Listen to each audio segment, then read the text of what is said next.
Have you ever wondered what hell looks like in Football Manager? Well, I'm about to tell you.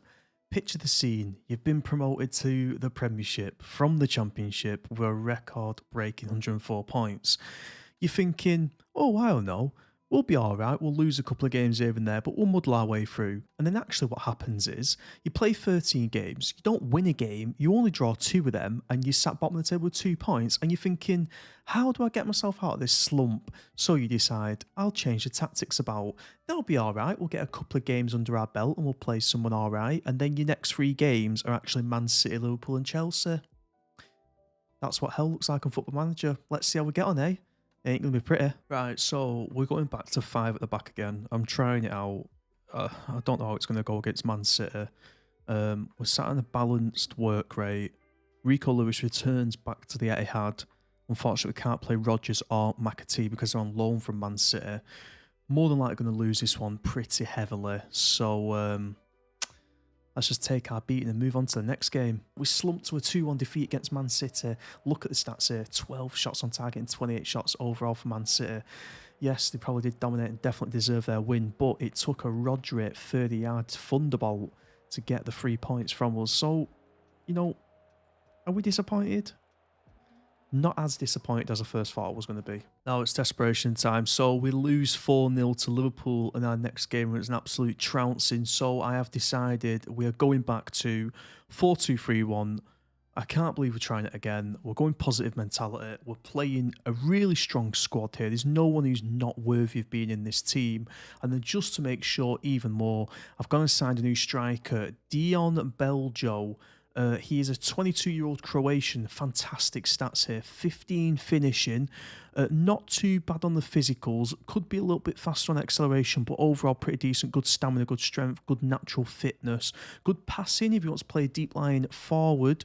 But I think we're just going to play him as the advanced forward when he does join in January the 1st. Gallagher will have to take a bit of a back seat. He's just not adapted to the Prem, although 4 goals, in 10 appearances. It's actually not the worst return rate for a team that can't buy a goal as it stands. But he's going to be the first one of our signings in January. And something else which is pretty pleasing about the January transfer window and from the board is that they've made £28.5 million available in January, an increase of £6 million from the original budget. So they know we're in dire straits here. They know we need some investment into their team. Definitely going to be using that extra bit of money to try and just find some experience to come in. I don't even mind if we generally don't sign players over 30, 31. That rule is out the window come January this time. We need anything we can to come in on loan if we can get him in and to help improve this team. I mean, Bruma, to be fair to him, hasn't played loads, not really given him a lot of opportunity, but I'm already thinking left wing could do with a little bit of an upgrade. Although we do have Morgan Rodgers, to be fair to him, who could fill back in there. We signed a striker already. Do we find another, maybe, is Lewis too inexperienced? Do we need a goalkeeper that could help unlock something? We've got the scouts out there looking for it. Next up for us is Chelsea. I mean, it just doesn't get any easier, does it? We've played Man City, we've played Liverpool, and now we play Chelsea. Will we get a result anytime soon? We're probably not, is the answer. Let's give it a good go. Yes! Get in! Oh my word, look at the state of this game. Look at the state of this game. We've had 5 shots, 1 on target in the 83rd minute. Bamba Dieng scores a goal that wins us a game against Chelsea. They had 22 shots, 5 on target. Oh. It's literally finally paid off. Oh my word. The first outstretched arms of the season. Now listen, we're still bottom of the table. We're still in 20th. We're still not even in double-digit points 16 games into the season. We've still got a minus 24 goal difference, but that is the first win of the season, and it's against Chelsea. What a win that is. Oh my word. So here we go. In the 13th minute, we get Reece James on a free kick. Goes to whip it in to the top corner, but it was hit off the wall by our defender. 16th minute, Chilwell to Mount. Lukaku, but Andrew is there to save it. Mason Mount fires in, but it hits a side netting from a header from Reece James. 55 minutes and we're clinging on here. Lukaku tipped onto the crossbar by Andrew, but then look at this. Cucurella fires it straight in. Havertz, post and off Andrew's head. before Dele Alli manages to get it clear to Gelhardt. Jorginho to Kovacic, plays in Chilwell. Lukaku fires it over the bar. 68 minutes and we're still hanging on. And Chelsea was just constantly through the game, constantly attacking. Cucurella to Broju, puts it wide off the post, and that was a massive let-off for us. 82nd minute, Koulibaly on the ball. He pushes forward to Dolan, who plays in Bamba Dieng, and that is where he gets his goal. He went to VAR to check it for offside, but they ruled in our favour. And then look at this, in the 91st minute, Sterling off the post. You will not see nothing like this for a long time.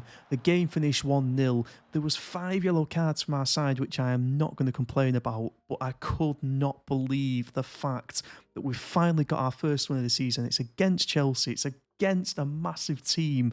What a confidence boost that is going to be. Wow, what a way to kick the losses to the curb. I'm absolutely buzzing. I am.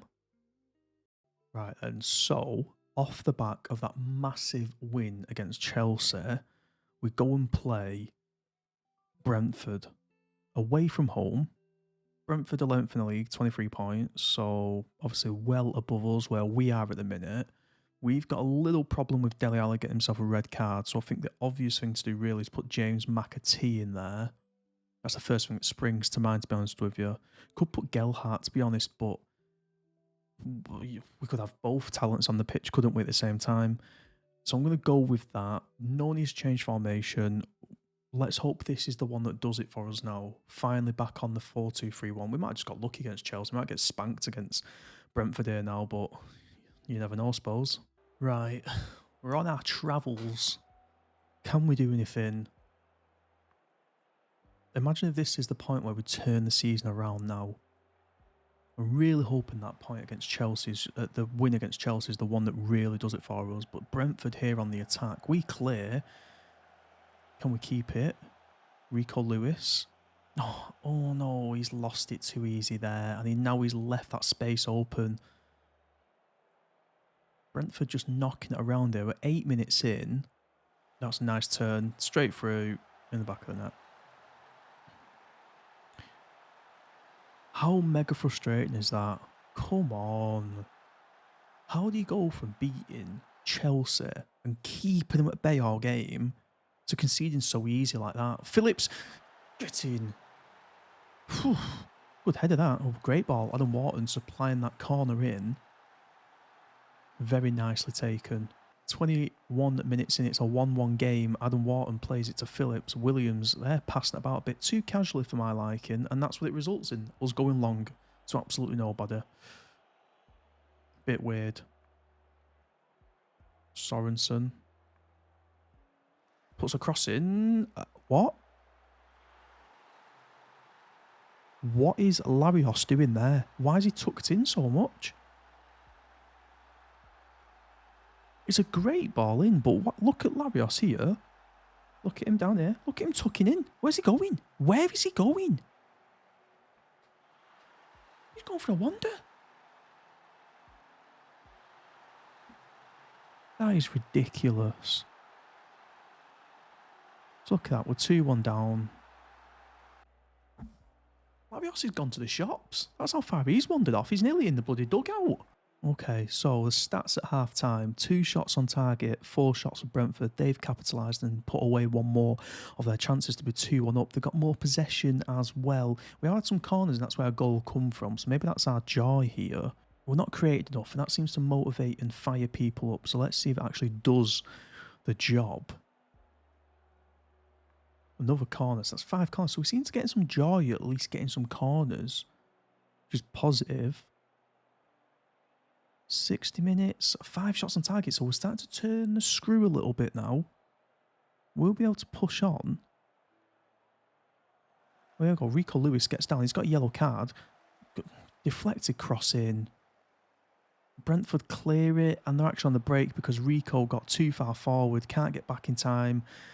Skips a tackle and scores a goal. So it's going to end 3-1.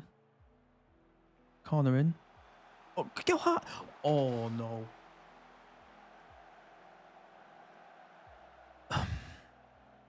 There's no word sometimes, is there?